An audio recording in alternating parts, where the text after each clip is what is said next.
Halo, bertemu dengan saya Ihan Martoyo, saya dari program studi Teknik Elektro UPH dan mengajar juga di SDT Reform Indonesia di Kemang, Jakarta. Malam ini kita akan berbicara soal buku baru dari Pak Pendeta Dr. Yakub Susabda, eee, dan kita akan bicara bagian yang sangat, sentral dari buku itu yaitu tentang, stages of faith, teori yang dipicu dan diperkenalkan oleh, James Fowler. Beliau, profesor di Emory University di Amerika. Untuk diskusi malam ini saya ditemani oleh, teman-teman saya, ada Bapak Chandrahan, MTH. Selamat malam Pak Chandra. Ya, selamat malam Pak Ihan, selamat malam untuk semua pendengar ya. Pak Chandra mengajar di Teachers College UPH. Saya juga ditemani oleh Bapak Bimantoro Elifas, MDiv, MA Counseling. Beliau konselor di Pusat Konseling Blessings yang fokusnya adalah konseling keluarga di Bandung. Ya. Selamat malam Pak Bim. Selamat malam Pak Ihan, Pak Chandra. Oke, jadi malam ini kita bicarain buku Pendeta Yakub Susabda. Bukunya ini saya share screen bukunya supaya bisa dikenali. Di dalam buku ini di salah satu chapter-nya ada penjelasan tentang teori stages of faith dari James Fowler. Untuk teman-teman yang alumni STT Reform dan pernah duduk di kelasnya Pak Yakub Susabda sudah tidak asing lagi dengan teori ini. Bagaimana bunyi teori ini Pak Bim? Silakan Pak. Oke, jadi sebenarnya kita bisa yang mau jelas ada di buku. Sebenarnya teori ini pernah Pak Yakub tulis juga di bergaul dan mengenal Allah itu juga ada stages of faith dari Fowler ini. Jadi ada tujuh stages itu dimulai dengan stages 0 ya. Ada beberapa catatan yang saya tangkap dari apa yang saya baca di dua buku Pak Yakub adalah bahwa stages of faith ini tidak mempengaruhi keselamatan. Jadi ini bukan dipakai untuk kemudian menghakimi bahwa si A atau si B itu imannya kecil lalu tidak selamat enggak. Jadi ini hanya menjelaskan bahwa sebetulnya iman itu dipengaruhi oleh struktur jiwa seseorang. Walaupun beliau juga mengatakan bahwa dalam bukunya bahwa tidak mirip dengan apa yang dijelaskan oleh Fowler karena bahwa psikologi juga bukan berarti kemudian sesuatu yang mengungkung iman untuk bertumbuh karena kalau saya lihat ada beberapa orang yang dipakai oleh Tuhan dengan struktur psikologi yang lemah pun bisa menunjukkan sesuatu yang luar biasa. Makanya ada existential goodness, ada juga ontological goodness yang ditampilkan. Nah, itu yang saya pikir kita mesti hati-hati ya, supaya ketika kita bersama-sama mendiskusikan ini, lalu jangan kemudian kita menghakimi ya, bahwa oh si A itu ternyata ada di stage 0 gitu ya. Itu yang mesti kita sama-sama yakini. Jadi yang saya baca adalah dan yang saya kenal dari entah itu dari buku-buku Pak Yakub, kemudian saya baca tentang Fowler sendiri, ada stage itu ada beberapa stage. Yang pertama adalah stage 0, ini undifferentiated faith. Nah, Fowler itu kan dia terinspirasi oleh Erik Erikson, ya, psikososial dan dari Piaget yang tentang kognitif development, ya, jadi psychosocial development sama cognitive development. Jadi untuk dia stage 0 itu undifferentiated faith itu sama seperti struktur jiwa anak 0 sampai 4 tahun. Ya. Ini belum mengerti apa alasan dibalik tingkah laku agamanya, ya, tapi kalau orang tuanya itu kemudian ngajak dia ke gereja, ya dia hanya tahu bahwa oh saya lahir dari keluarga Kristen, saya ke gereja, ya mungkin dia ikut kelas batita gitu ya, senang aja dia. Jadi orang-orang yang ke gereja sekedar mengikuti aja. Jadi secure-nya dia, orang tuanya baik, dia senang ke gereja karena kalau Erikson bilang ada trust sama mistrust. Jadi lingkungannya itu oke. Jadi hanya sekedar itu aja. Ini imannya sederhana. Dan sebetulnya kalau di buku yang baru yang tadi Pak Ihan tampilkan, beliau mengatakan bahwa sebetulnya orang-orang seperti ini tidak siap untuk menampung kebenaran firman Allah. Nah, itu yang bagi saya kita perlu sama-sama renungkan ya, ada orang-orang yang ke gereja jiwanya tuh masih itu jiwa 0 sampai 4 tahun. Jadi ke gereja itu hanya karena apa sih? Oh, dia ke gereja itu sekedar karena orang tua saya Kristen, dari kecil saya ke gereja, ya saya ke gereja aja. Tapi sebetulnya nggak ada pertumbuhan yang berarti ya. Saya kasih contoh gitu ya. Jangan-jangan kita tuh doa makan kita itu waktu kita umur 3 tahun sampai umur 50 tahun ya sama aja doa makan kita. Makan pagi sama, makan malam, makan siang sama, makan malam sama. Itu kenapa? Ya diajarinnya gitu sama guru sekolah minggu gitu loh. Nah, ini sesuatu yang saya pikir menarik sekali ya, bahwa psikologi seseorang itu, struktur jiwa seseorang itu sangat mempengaruhi sebetulnya bagaimana iman itu termanifestasi dalam kehidupan seseorang. Ini yang stage 0, Pak Ihan. Ya. Kalau stages berikutnya Pak, kalau misalnya dia naik kelas dari stages itu apa yang terjadi Pak? Nah, kesannya memang seperti ada hierarkinya ya. Nanti kita akan diskusikan apa betul ada hierarki atau tidak gitu. Jadi kemudian stages yang satu, kalau follow bilang jadi ada stages ini seperti persiapan aja. Itu intuitive projective faith ya. Di mana ini seperti orang yang struktur jiwa anak 4 sampai 6 tahun, artinya anak TK sampai mau ke SD ya. Jadi tingkah laku agamawinya itu dipengaruhi oleh fantasi, seringkali imitatif. Karena TK sama SD itu kan ngeliatin papanya begini, dia ikutin mamanya begini, gurunya begini, dia hanya imitatif aja. Jadi dia senang sama guru sekolah minggunya, ya udah pokoknya itu jadi tokoh idola dia gitu ya. Nah, kemudian apa sih orang ini senang ke gereja? Sudah ada alasan, tapi alasannya itu bukan iman sebetulnya. Misalnya ya, musik gerejanya tuh bagus gitu ya.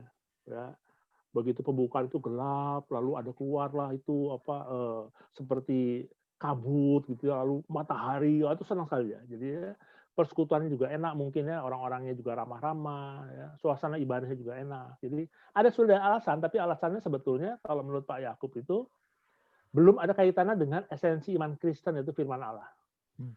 Nah, jadi mungkin kalau pas lagi khotbah ya dia buka Facebook. Karena khotbah jadi satu hal. Tapi ya, dia mungkin juga senang sama khotbahnya, dia tentu serius di situ. Jadi sehingga ini subjektif sekali. Kalau yang stagesnya intuitive projective ini subjektif sekali. Dari yang saya baca ya, ini sangat subjektif sekali di mana atas simbol-simbol kekristenan itu. Jadi memang betul-betul firman Tuhan itu belum jadi kerinduannya ya untuk diagumulkan. Nah, ini yang jadi satu Pak Yan. Oke. Kalau naik lagi Pak ke stage berikutnya yang mythic literal, apa yang terjadi Pak? Mythical literal faith itu jiwa anak 6-12 tahun ini SD ya. Kalau menurut Fowler itu jadi SD. Dia mulai berpikir ya. Kalau SD itu kan kita mulai belajar berhitung, matematika, jadi logika kita mulai jalan ya. Hanya konkret, jadi seperti anak-anak itu konkret, dia belum bisa abstrak ya. Jadi kalau kita ingat ya, kalau kita belajar dulu matematika itu kan pertama pakai lidi 1 tambah 1 harus itu, kita belum bisa membayangkan. Jadi, nah sehingga iman itu kemudian mirip-mirip dengan yang stages tadi ya, bahwa alasannya subjektif dia. Jadi untuk kebutuhan. Jadi bahwa Tuhan itu adalah Tuhan ketika dia mengisi kebutuhan saya konkret. Saya doa lagi sakit flu, doa sembuh, puji Tuhan, Tuhan konkret karena dia menyembuhkan penyakit saya ya. Saya doa lagi kena hutang ya. Tiba-tiba besoknya ada orang yang nawarkan pinjaman, puji Tuhan, itu konkret. Ya. Entah itu security, happiness atau kelanjutan, jadi konkret ya. Nah, sehingga bagi saya ini orang-orang yang memang terjebak sekedar Tuhan itu berfungsi memenuhi kebutuhan-kebutuhan saya. Nah, itu. Nah, mythicalnya di mana sih? Mythicalnya itu kalau dia mau doa itu dia mesti doa sambil nangis-nangis gitu. Kalau doa itu saya ingat dulu tuh diajarin. Kalau doa BIM kamu tuh mesti detail. Mau punya mobil, warnanya apa? Bannya apa? Peleknya apa? Gitu ya. Tipenya apa gitu. Jadi mesti detail gitu ya. Jadi mythicalnya di situ. Nah ini yang saya pikir mungkin stages 2 ini cukup banyak nih ya. jadi tapi sekali lagi ya bahwa kita tidak bicara tentang keselamatan. Jadi ini hanya manifestasi dari bagaimana iman itu sebetulnya menurut Pak Yakub ya, dan menurut Fowler itu sangat dipengaruhi oleh kedewasaan psikologi seseorang, struktur jiwa seseorang itu dia harus dewasa. Jadi bagi saya ini masih memenuhi tadi subjektif kebutuhan dirinya sendiri. Kalau Maslow bilang tuh ya, kalau di bukunya Pak Yakub ada tulisan bahwa ini memenuhi, jadi sekedar Tuhan itu, iman itu sesuatu yang memenuhi kebutuhan fisikal, security, love and belongingness, dan self esteem dari Maslow itu. Jadi Pak Yakub kaitkan juga dengan Maslow. Oke, thank you Pak Bim untuk diskusi awalnya untuk Ya, 3 stage yang pertama ini. Saya pelan-pelan mau ke Pak Chandrahan nih. Jadi teorinya Fowler itu kan sangat menarik ya, memang memakai teori-teori psikologi developmental terbaik di zamannya ya, Piaget, Erikson, ya. lalu Kohlberg begitu ya, karena agama memang terkait dengan kognitif, Piaget terkait dengan psikososial ya, bagaimana berelasi dengan orang lain, dan sama tentang moral. moralitas. Ya, Betul. ya, betul. Nah, jadi di level sampai mitik literal tadi menurut Pak Bim, mungkin orang-orang masih konkret operasional karena secara Piaget anak SD kurang lebih ya berpikirnya harus yang konkret, even berdoa juga yang konkret begitu ya, dan bahkan di dalam buku Pak Yakub dibilang mungkin akan merasa sebagai orang satu-satunya yang bisa membuat Tuhan menjawab doa-doa begitu ya. Ya. Jadi Termasuk walaupun itu, kalau saya nggak ke gereja nanti saya kecelakaan. Nah itu kan sesuatu yang nggak ada, dia masih. Iya, jadi bisa aja wujud fisiknya orang dewasa, tetapi sebenarnya struktur jiwanya struktur jiwa keimanan anak SD begitu ya. Ya, betul. Nah, Pak Chandra, kalau kita naik lagi ke level yang berikutnya, Pak, iman remaja itu seperti apa ya, Pak Chandra? Iya, baik. Jadi kalau di buku Pak Yakub ya, itu kan nanti itu masuk level 3 ya, itu level 3. Itu stage-nya 3 karena dia total kan sebetulnya stage-nya ada 6, tapi kan mulai dari 0 ya. Itu ada yang namanya synthetic conventional faith ini. Nah, di situ sebetulnya kalau kita lihat kan itu kayak umur anak 21 tahunan ya. Kita 20-an, ya remaja, iya remaja pemuda ya. Jadi ini orang-orang yang sebetulnya kalau remaja pemuda kan senang dengan peer ya, senang peer. Jadi dia tidak ada integrasinya memang ya, belum ada kelihatan apa-apa, tapi dia senang kalau dia diterima di kelompoknya. Jadi, misalnya kalau saya jujur saja saya beranggota di bergereja di salah satu gereja ya, denominasi Metodis. Jadi saya sejujur aja saya masih familiar ya dengan Metodis, dan saya merasa saya perlu adjust dengan kemetodisan saya nih. Walaupun mungkin saya ngajar di UPH misalnya ya. Jadi itu bagi Pak Yakub di bukunya itu jelas ya. Jadi saya bisa ya memahami misalnya orang-orang pada level ini itu bisa mengulang dan bahkan dia menghafalkan ya, doktrin-doktrin itu dihafal. Diajarkan itu doktrinnya itu dihafal dengan baik. Teologi keunikan teologi yang dianut gerejanya itu juga dipahami ya, dipelajari.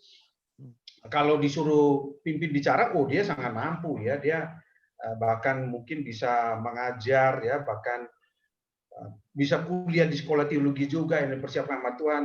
Tetapi sebetulnya itu masih itu semacam apa ya? Dia ingin sekali dimiliki oleh sesama peer-nya.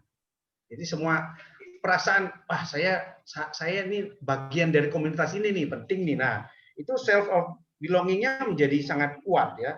Sehingga orang-orang seperti ini akan sangat setia ya dengan gerejanya.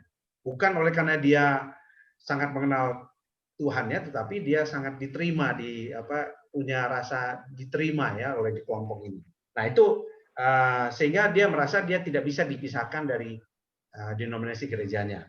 Nah ini yang level yang ketiga. Jadi kalau kita lihat ya itu ya umur 20-an kan begitu ya. Teman-teman bilang kita merasa kita pakai baju, kita lihat di cermin, wah ini sudah ganteng. Teman, enggak, lu kurang Mas Yari, lu pakai sepatu ini deh, yang sepatu biru jangan diganti sepatu hitam jadinya ya. Waduh. Kayak kita hari ini kaget-kaget dalam pakai dasi. Kayak kita hari ini. Jadi Pak Ihan pakai dasi kan kita juga bingung ya. Waduh, ini moderator pakai dasi, kenapa speakernya nggak pakai dasi? Kita juga jadi, aduh gimana ya gitu loh ya. Itu seperti itu ya. Jadi masih level dia. Yang penting saya bisa diterima di kelompok ini dan itu menjadi sangat penting buat dia. Ya. Nah, itu tapi begitu. sebenarnya itu mungkin tidak tergantung dari kelompok metodis atau apa ya. James Waller sendiri Betul, dia pendeta metodis ya, dan dia betul, mengajar betul. di Emory University itu tradisinya mungkin metodis Ya, juga ya. Nah, tapi misalnya katakanlah tradisinya apapun, katakanlah orang reform gitu ya, yang ya. mungkin sangat Ya. kognitif, merasa doktrinalnya kuat dan lain sebagainya, bisa saja levelnya sebenarnya di sintetik konvensional ya, karena Betul. seluruh artikulasi doktrinnya itu adalah supaya saya diterima di kelompok reform saya Ya. itu. Betul. Heeh, oke. Jadi Sehingga masih semua subjektif, masih subjektif karena kebutuhan dirinya masih tinggi kan. ya, Ya. dia kan perlu merasa dimiliki ya oleh kelompoknya. Jadi Ya. semua doktrin reform ya dia hafal, bahkan dia bisa ajarkan dengan Mhm, sangat baik sebetulnya. oke. Kalau, naik lagi ke level yang berikutnya seperti apa Pak Chandra? Oke, naik lagi level keempat itu sebetulnya ini namanya individuatif reflective faith ya. Jadi ini di sini ini kan sudah umur, seingat saya ya, ini kalau nggak salah Dewasa itu muda sudah dia ya, dewasa ya muda. dewasa muda ya, sudah 30-an ya kalau tidak salah ya. Ya ini saya ambil dari Wikipedia begitu aja ya, Ya, informasinya nggak sih apa-apa. 21 ke atas ya. Ya, Iya, sampai 21 ke atas ya. 30-an lah ya. Ya. Hmm. Ya, jadi ini kan sebetulnya kalau yang ini ya, ini sintetik apa sorry, Individuatif. individuatif ya, itu kan sudah 21. Jadi dia sudah mulai pengen untuk mandiri ya, pengen jadi mulai merasa saya bisa kok gabungkan ini. Nah, ini di sini dia ini ya kita lihat ya pemuda apa dewasa muda itu ya, itu mereka sudah mulai merasa mereka bisa berelasi dengan Tuhan. Jadi ini di level iman ini ya, di dalam buku Pak Yakub ini, nah ini baru mulai mengalami pengalaman integrasi yang sesungguhnya ya. Karena apa? Karena di level ini itu kalau kita lihat di sini ya, itu sudah mulai mereka siap ya untuk menerima semua kontradiksi. Hal-hal abstrak itu mereka mulai siap menerima dan mereka cari tahu, dan karena mereka cari tahu itu akhirnya mereka mengalami sendiri. Oh, kayak gini rupanya ya. Rupanya saya lihat kayaknya bertentangan tuh, sebetulnya enggak ya. Nah, itu mulai mereka bisa mulai membuat apa ya? Ya, jadi membuat itu menjadi sebuah kesatuan yang utuh lagi. Nah, itu di sini jiwa individu pada level ini itu baru mulai memiliki kesadaran apa sih sebetulnya yang saya butuhkan ini. Sebetulnya itu Tuhan itu maunya apa sih gitu loh. Ya saya hidup di sini tapi Tuhan itu maunya apa gitu. Jadi mulai baru bisa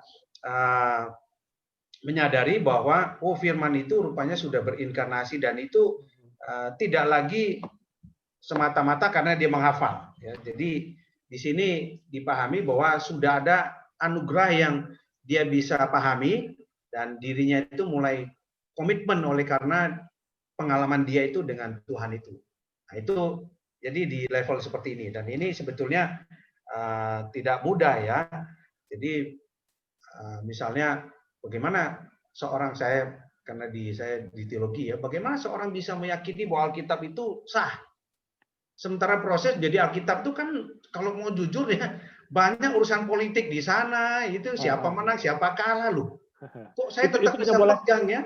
Itu hanya boleh diomongin di seminari itu, di gereja nggak boleh itu. Iya kan? Kan kita kan munculnya kan satu versi Alkitab. Kalau LAI jelas satu. Kalau bahasa Inggris itu versinya banyak loh. Iya. Ini mana yang benar ya? LAI karena cuma satu ya sudah ya. Yang lain tuh ada tapi bukan utama. Tapi ada KWI ya, Konferensi Wali Gereja Indonesia, ada Katolik, tapi kan cuma tambahan saja. Jadi di level ini itu dia sudah mulai bisa ya. Jadi hal-hal yang sebetulnya sangat sulit ya, bahkan kontradiksi abstrak dan kontradiksi itu dia sudah mulai enggak, ini pasti ada sesuatu yang memang lain. Nah, dia mulai ada menemukan sesuatu yang di luar dirinya itu seperti itu. Nah, ini karena udah mulai kompleks ya di level-level stages yang atas, saya pengen ke Pak Bim sebentar nih. Ya. Itu yang individuatif reflektif, bedanya dengan yang sintetik konvensional, itu apa Pak ciri khasnya Pak Bim? Dia mulai terbuka. Jadi dia mulai terbuka dengan sesuatu yang berbeda dengan kelompoknya.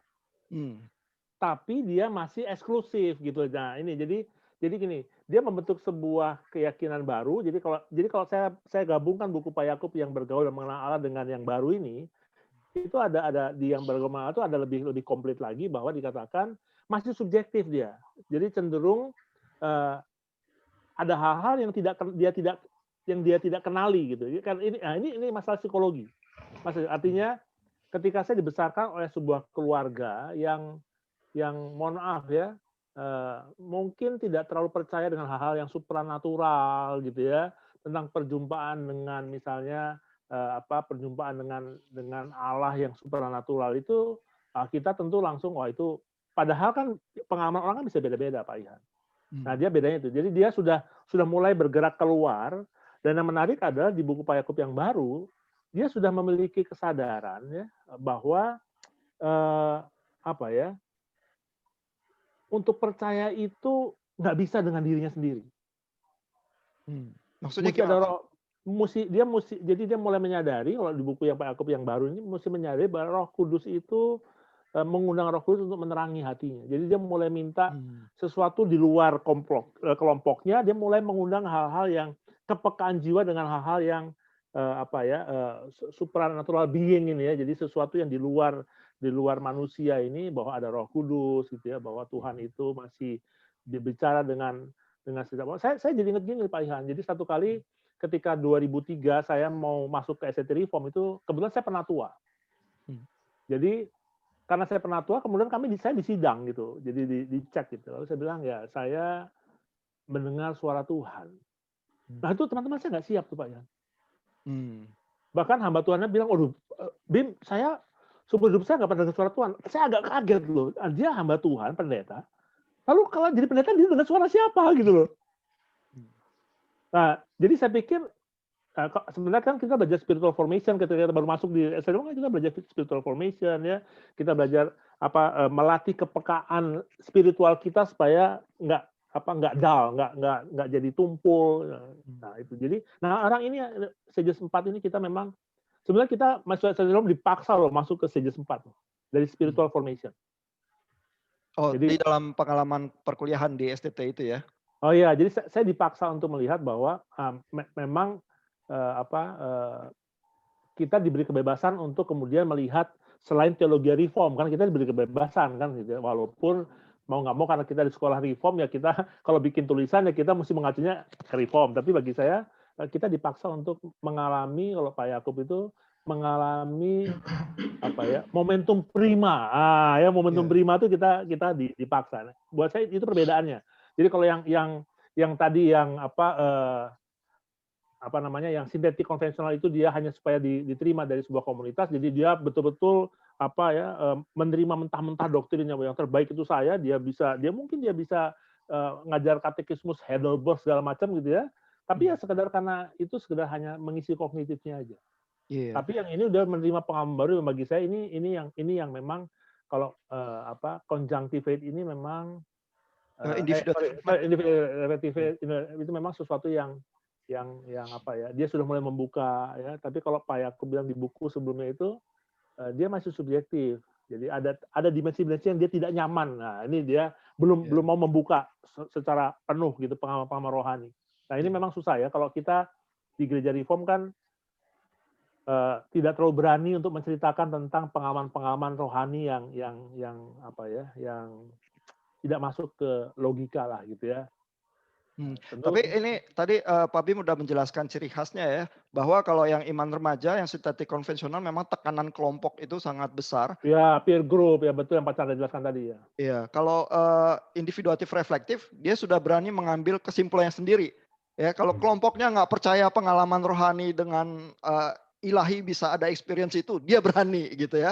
Ya, tapi masih takut-takut nih kalau saya nggak salah menangkap bukunya Pak Yakub tuh yang di bergaul itu, dia masih takut-takut, jadi tetap masih tidak berani membuka secara open gitu ya, karena kebutuhan untuk diterima mungkin masih rada besar lah gitu ya. Ini kaitannya dengan psikososialnya Erikson sebenarnya, role confusion dan identity. di Iya, dalam betul, level betul.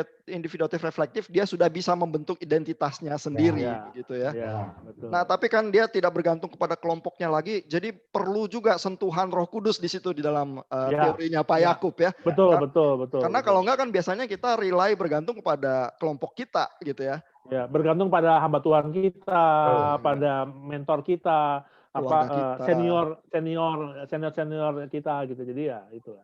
Betul. Nah, tapi kan seperti Pak Bim tadi juga bilang ini belum selesai nih ya. Individuatif reflektif sudah punya Belum identitas selesai. diri, sudah kuat, tapi masih ada level di atasnya lagi konjungtif. Itu seperti apa Pak Bim? Mhm. Jadi nah ini makin jarang kalau saya lihat ya.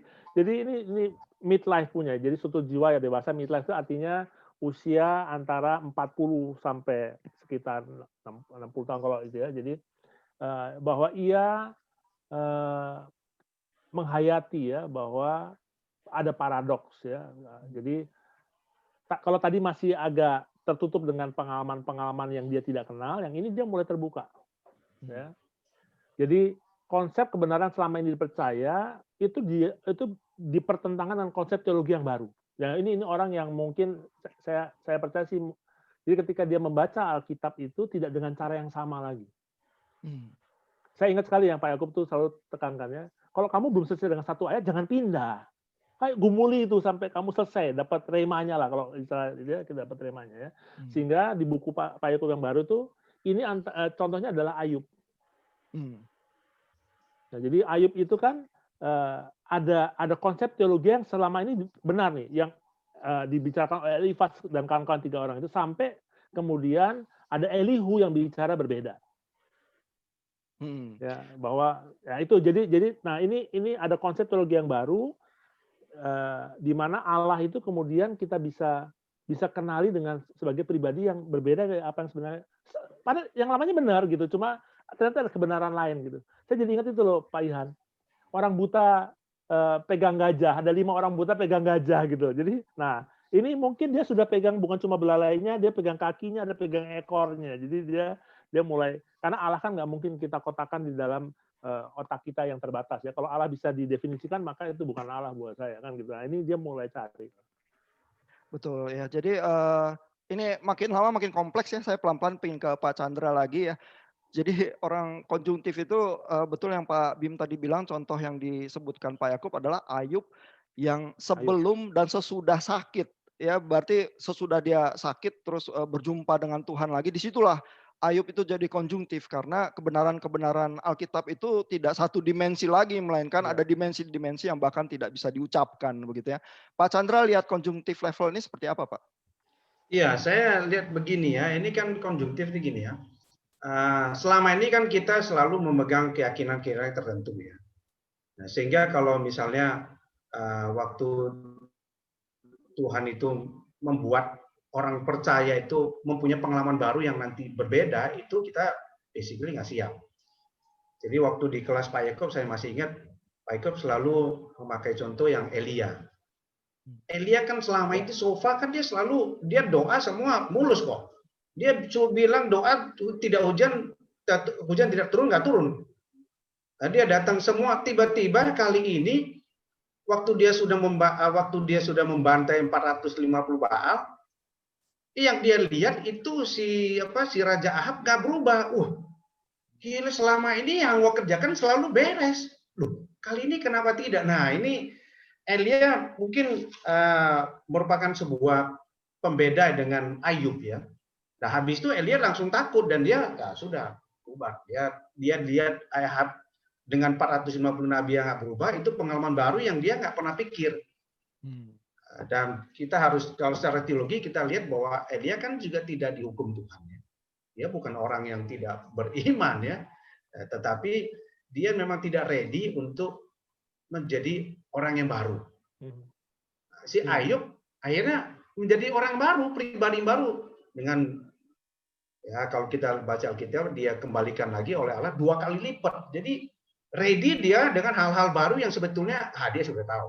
Nah, kalau bagi saya ini menjadi proses menjadi manusia baru nanti ya di level ke-5 ini ya. Ini sangat krusial ya karena biasanya ya kita ini harus mengalami tanda kutip ya banyak sekali apa ya perlawanan atau apa kita sebut ya kita apa semacam pemberontakan dalam diri kayak nggak boleh loh saya semacam ada bahayanya kalau saya masuk ke ruang yang baru ini. Nah saya mencoba saya nggak tahu ini tepat atau tidak ya saya coba menggambarkan Pak Yakub ya Pak Yakub ini kan sudah membicara integrasi ini kan dari awal ya.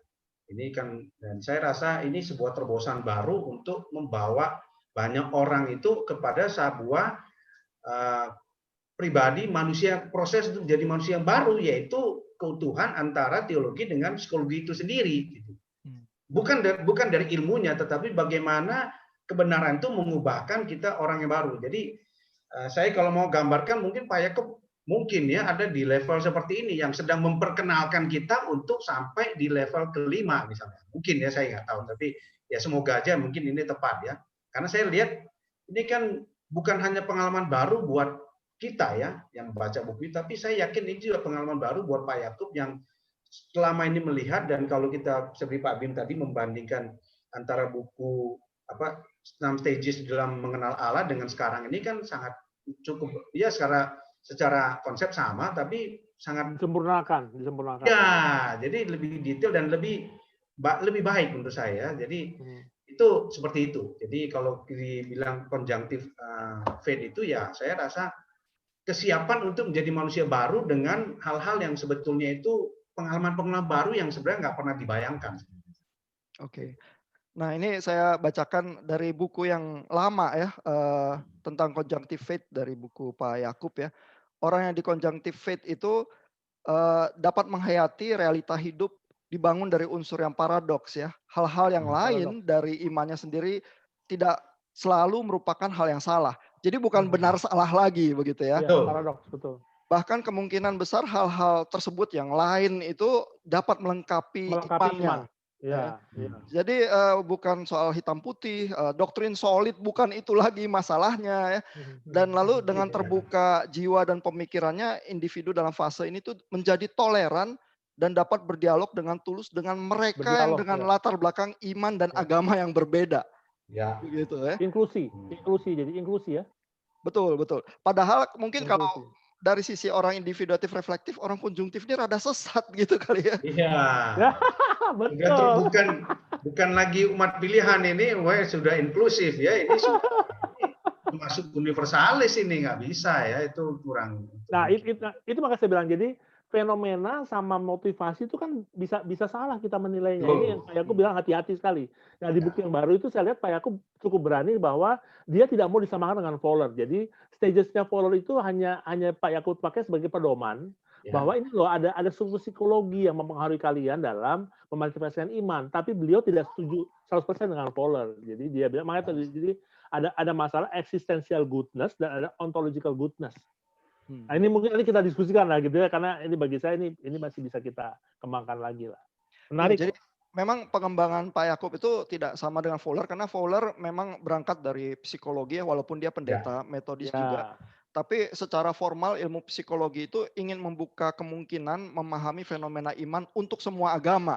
Begitu sehingga tidak partikular di agama tertentu. Sumbangan Pak Yakub justru adalah memperinci ya secara partikular kalau orang Kristen itu melewati stages of faith itu seperti apa begitu ya. Betul.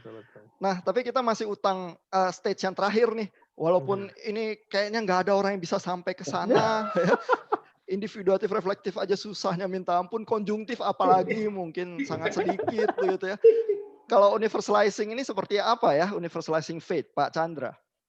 Jadi gini ya, ini universalizing faith ini kan begini ya. Kalau dikutip ya, ini ucapannya Paulus ya. Ya, mati itu keuntungan ya, terus hidup itu adalah bagi Kristus. Aku hidup tapi bukan aku lagi yang hidup. Ya. Tapi di satu sisi kan dia juga memahami sebetulnya dia nggak mungkin perfect. Saya bukan perfect, saya masih menggapai itu sebetulnya. Nah, saya memang kalau kita mau jujur lihat ya, maka kalau bicara nomomi itu ya memang kalau kita mau jujur hanya Tuhan Yesus ya. Saya lakukan ini bukan karena kehendak saya, tapi karena Bapa saya dan saya secara sadar membiarkan kehendak Bapa saya yang terjadi dalam diri saya. Itu kan Kan seperti itu ya. Cuman masalahnya kan kita di dunia realita psikologi kan nggak bisa ya, tidak mungkin kita menghilangkan ego kita full. Jadi untuk menjadi sebuah integrasi yang perfect ya, yang sifatnya itu universal ya, itu saya kok merasakan sangat sulit ya. Meskipun Paulus mengakui bahwa saya belum mencapai sempurna, saya masih berjuang sana. Tapi kalau Yesus sudah berani mengatakan, Bapa genaplah semua itu. Nah, ini sudah selesai semua. Nah, kita ini kan gini, kalau menurut saya di universal faith itu adalah sebuah arah, bukan tujuan akhir, tapi arah di mana kita mestinya seperti itu. Semakin hari semakin menemukan bahwa sebetulnya bukan saya yang hidup nih. Bagian-bagian yang saya mampu seolah-olah orang luar tuh melihat bahwa saya sudah mampu sampai di mengalahkan satu bagian tertentu atau mencapai satu bagian tertentu, sebetulnya itu bukan karena saya ya, tetapi karena Kristus yang hidup dalam saya. Dan kalau menurut saya mungkin ya dengan kesadaran paradoks tadi ya, bahwa kita pendosa sekaligus orang suci itu menolong kita untuk mungkin bisa menuju ke proses level faith ke-6 ya, mungkin ya. Jadi kalau tidak ada itu already sulit. but not yet. Ya, already but not yet ya. Tapi meskipun di realitanya kita menemukan not yet-nya lebih banyak daripada already-nya gitu ya. Itu dia. Sehingga tiap hari lebih butuh anugerah daripada, karena not yet-nya kayaknya otomatis gitu. Ya, itu keberdosan kita otomatis, sementara anugerah itu yang kita nggak peka, kita nggak rasakan seperti itu. Oke, Pak Bim, pertanyaannya sama Pak. Apa yang dilihat dari universalizing faith, Pak? Ya, ini sebetulnya bicara kenosis ya. Kalau bukunya Pak Yakub yang jelas dia tekankan ini kita bicara kenosis yang kedua, yang terakhir ini kita ini ultimate sekali ya. Nah, di mana buat saya rasanya sulit ya, karena gini, ketika Fowler itu mengembangkan teori stages of faith ini, dia kan pakai tadi teori-teori psikologi yang ideal. Kalau kamu lulus di level 1, kamu akan ke level 2, level 3 ya. Padahal kita percaya Roma 3:23 bahwa nggak ada orang yang sempurna, semua udah kehilangan kemuliaan Allah. Artinya apa? Parenting orang tua kita nggak sempurna, ada fiksasi-fiksasi di setiap level kehidupan kita. Jadi kalau buat saya sebagai manusia, nah ini yang saya pikir Pak Yakub clear jelaskan di bab 2 ini, bahwa jangan lihat itu gitu loh, jangan lihat bahwa ini sebagai sebuah tahapan yang sekedar manusia itu bisa bentuk. Kalau kamu hidup di dalam sebuah keluarga yang baik, orang tua yang rajin ke gereja, setiap pagi baca Alkitab sama-sama, maka you can be a better person. Tapi itu baru tingkah laku di luar aja. Yang Pak Yakub mau adalah tadi bahwa Tuhan itu, kamu bergumul dengan Tuhan, dan Tuhan itu membentuk kamu beyond your psychological development. Nah, itu sebenarnya ultimate-nya. Ya, jadi bagaimana Kristus itu kan beyond psychological development loh. Ya, ketika dia sejak kecil itu, saya bisa bayangkan ya, Tuhan Yesus itu lahir dalam kondisi yang chaos. Ya, bahwa kemudian dia harus lari ke Mesir, disembunyikan gitu ya. Wah, ini kan kondisinya kan chaos, apalagi di dalam kondisi bangsa Israel yang dijajah ya. Dia secara psychological speaking, nggak mungkin dia bisa jadi pribadi yang matang. Yang wajar apa? 12 murid itu wajar itu. Ya, sebuah bangsa yang lahir dalam sebuah era penjajahan, frustasi, 400 tahun Tuhan tidak bicara apa-apa dengan nabi-nabinya, muncul Yohanes Pembaptis gitu ya, itu pun dipacung kepalanya gitu loh.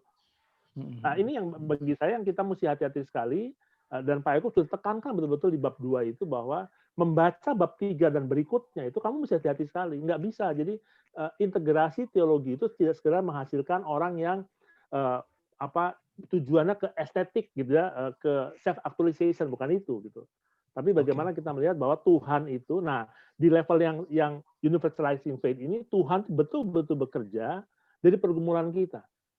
Jadi bisa saja sebetulnya orangnya tidak sempurna Pak Chandra ya, tapi inilah itu yang Pak Chandra bilang, realitanya Pak Chandra, kita punya anak lah gitu ya. Tentu yang menjadi prioritas utama kita adalah bagaimana kita tuh selesai sekolah ya, lalu kita bisa tuntaskan kewajiban kita sebagai orang tua. Nah, apakah itu sesuai dengan kehendak Allah? Ya, itu mesti kita gumulkan ya. Apa yang kita lakukan tuh betul-betul murni nggak sih melakukan kehendak Allah? Ada level-levelnya. Nah, tapi saya senangnya apa? Ini kan level orang sudah usia matang lah. Artinya ini kan jadi usia yang dimana sebetulnya emptiness, ya. Anak-anak sudah selesai. Nah, di situ level bahwa kita kemudian harus menentukan diri kita. Oke, apa sih yang akan kita wariskan kepada generasi? Nah, itu. Jadi Tuhan itu, bayangin aja, Tuhan Yesus itu kan ketika dia di atas salib itu menurut manusia kegagalan. 3,5 tahun itu gagal semua. Nggak ada orang yang ada di salib itu, nggak ada, semua tuh salibkan dia sudah. Tapi kita tidak melihat bahwa justru kemenangan salib itu kemudian berkembang di zaman para rasul. Itu pun kemudian chaos lagi, semua jemaat yang dikembangkan oleh Rasul Paulus habis, seluruh lantak, nggak ada yang sisa sampai sekarang. Turki itu udah nggak ada sisanya, ya ada tinggal puing-puing aja tuh di Smyrna sama segala macam itu. Jadi bagi saya ini memang sulit ya. Walaupun Fowler bilang, kalau saya nggak salah, ada 2 tokoh yang disebut, yaitu Mahatma Gandhi dan Martin Luther King. Saya agak ragu. Jadi apa betul Martin Luther King itu dia memang sengaja mau untuk mati? Jangan-jangan, sorry, itu nggak dalam pikiran dia gitu loh. Dia bukan mau memberikan dirinya sampai ditembak mati gitu ya. Mungkin kalau disisa digebukin mungkin dia siap, tapi tembak mati belum tentu siap sebetulnya. Sama dengan Mahatma Gandhi ya. Jadi bagi saya itu kan fenomena. Nah, Pak Yakub bilang jangan lihat fenomenanya, jangan lihat existential goodness-nya. Sesuatu bisa diupayakan, tapi lihatlah ontological goodness-nya. Jadi ini makin lama makin mendalam ini ya, karena Kristus itu beyond psychological realities. Ya. Tetapi lantas teori psikologinya itu apakah ada gunanya untuk pemahaman pertumbuhan iman kita?